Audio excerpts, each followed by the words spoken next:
what a fantastic match we've seen between France and Scotland in this year's Six Nations at the Stade de France. France have run out winners 32 points to 21. They were 19-0 at one point. There are 2 red cards, 7 tries in total, and wow, where to begin? A chaotic match. I wouldn't say the red cards are controversial, but you're thinking when the red cards happen in the first 11 minutes, that's the game, the quality of the game ruined. Actually, it made it a very high quality, entertaining game because both sides were down to 14 players. Both sides had lost a key forward. Obviously, France lost a front row forward, Scotland lost a second row forward, so whatever they had been planning in set play and the use of their substitutes replacements bench, that goes out the window.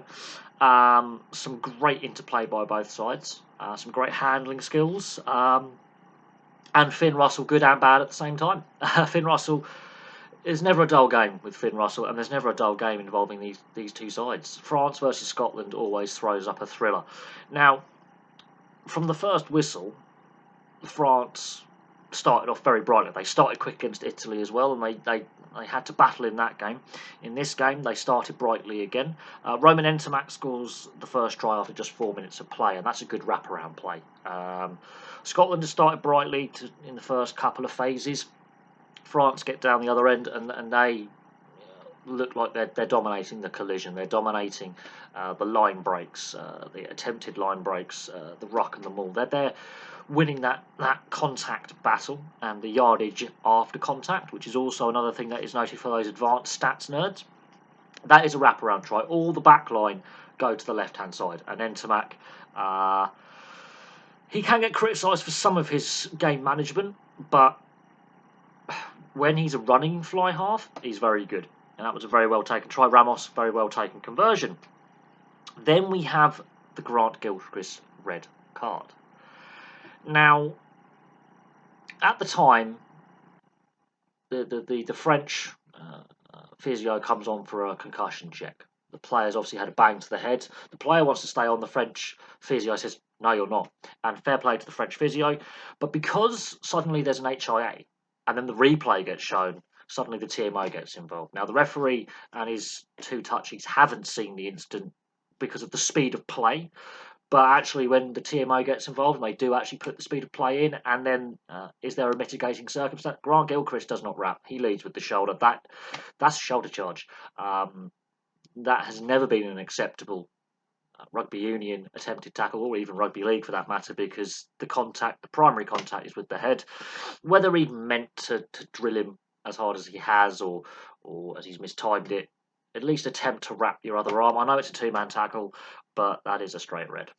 And with the way the game's going, with protecting the head, protecting the player, we've seen red cards given for lesser contact with less force. So he has no argument there. That's on 7 minutes.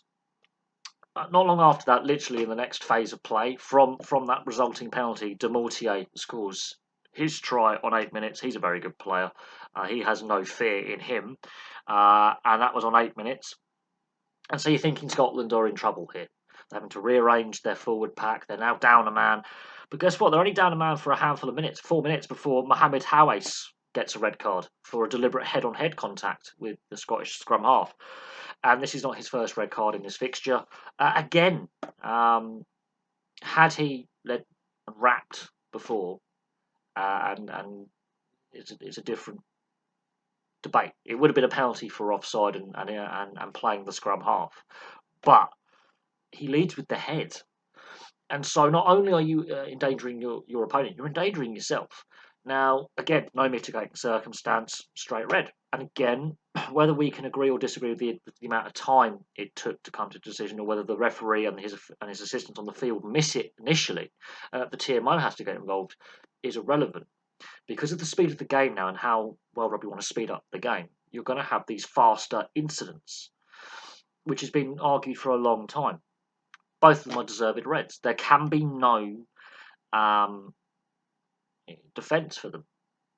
Gilchrist with a really shocking tackle technique, not the hardest blow to the head, but he leads with the shoulder, and that's classed as a shoulder charge. Hawais, that's technically a headbutt, really, if you think about it, but he leads with his head, doesn't lead with the arm and shoulders in a wrapping motion, and dives in head first. Again, It's the players didn't help the referee by the foul play, whether it's accidental head contact or deliberate. It doesn't matter. The players didn't help. And you're thinking at this point, after 11 minutes, oh, that's the spectacle ruined. It actually made the spectacle because Scotland were forced to come out and play desperate. And France, okay, in the first 20 minutes, yeah, they were brilliant. The remaining 60 minutes, Scotland were the better side. But the Ramos intercept try is, I think, a very key turning point in the game. Even though Scotland, after that, were the better side, they gave themselves too much to do. And it's Finn Russell again.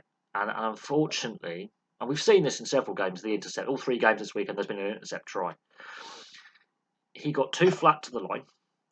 His wingers and centres, his outside backs weren't deep enough, and so he's trying to ping the bullet pass with no depth on it. And his outside players are too flat. And the way Fiku has organised that defence, and Ramos, because they're basically playing without a fullback, they've got an extra centre inside of the winger, Dumortier. He's lined that up, and that is a fantastic intercept. But at the same time, that's where the chip kick should have been used. And Finn Russell's very good at chipping in over the top. Because of both sides being down 14 men, there is actually more space in behind. Poor decision making by Finn Russell, in my opinion. He had a very, very good game, but unfortunately, some of these errors of judgment he continues to make. Yes, he plays the game on the edge, but he continues to make them. There was a few more forward passes in there as well that he was guilty of.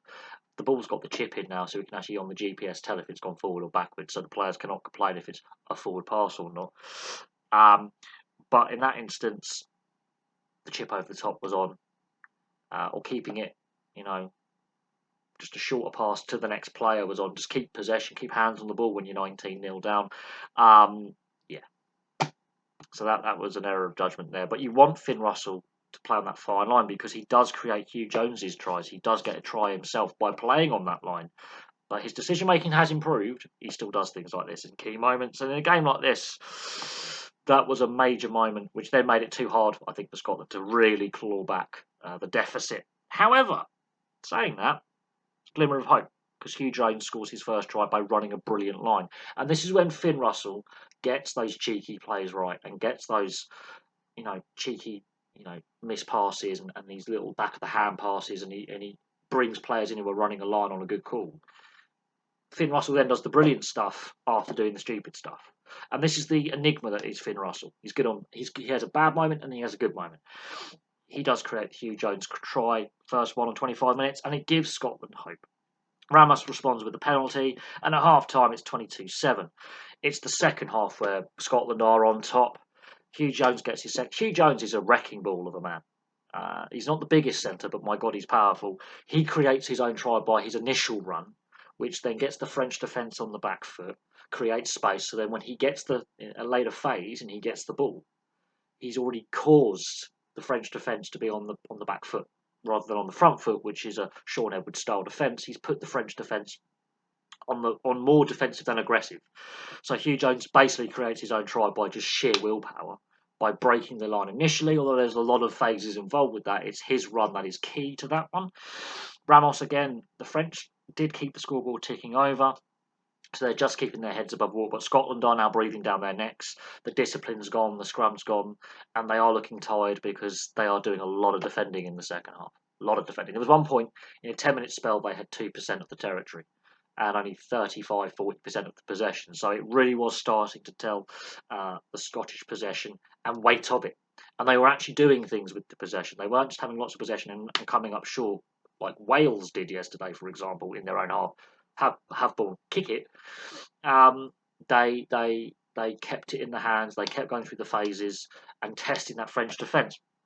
Finn Russell's try, again, much like Entermac's try in the first half, but now you've got that extra space. Players like Finn Russell thrive on chaotic, unstructured games. This was a Finn Russell game.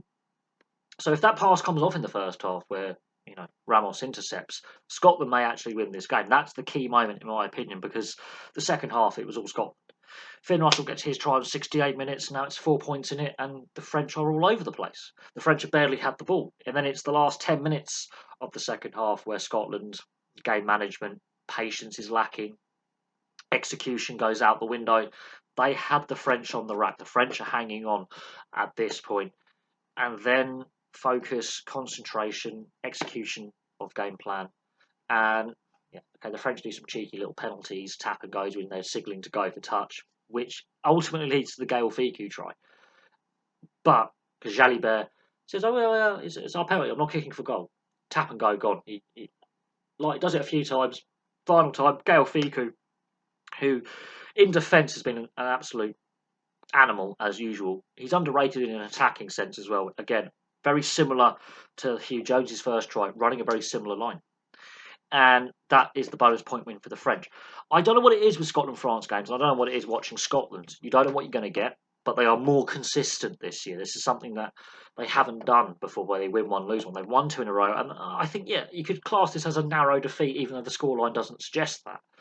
Fine margins with Scotland, and they could actually be ahead of Ireland, for example, in the Six Nations table, but they didn't get that losing bonus point, which could prove crucial later on.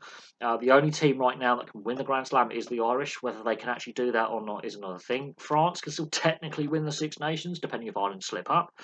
And so it's still wide open for this year's Six Nations. France haven't been at their best as well, which is very key to note. They've been a little bit off the boil this Six Nations. But even so, they've only lost one game in what, an 18-month period, something like that. They've only lost the once. They had a very long win streak. And so, while they're not playing at their best, they're still winning, or they're still in games while not playing at their best. That is the sign of a good side, when they're having that little wobble and they're not fully functioning on all cylinders, like the Italy game and the Ireland game. That in 3 games, they've only lost one, won 2, and they're not playing well. Because there were times in this game where the French discipline's gone out the window like it used to. Bad decision making, not getting on the ball enough. When they're on the ball, they're very rushed in their clearances. Scotland really pushed them today, which was fantastic. So we'll have to see what happens in the next round of fixtures.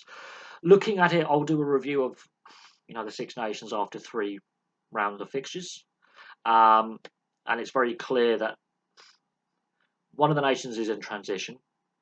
4 of the nations are showing really good signs in attack and in defence, and it's been very entertaining, and one team is absolutely hopeless. So figure out of that what you will, but there's a lot of positive signs from a lot of the nations. England, as I say, are the team in transition who are you can see what they're trying to do, but they're not there yet, and there's still a lot of changes that need to be made. Italy have been very entertaining in defeat.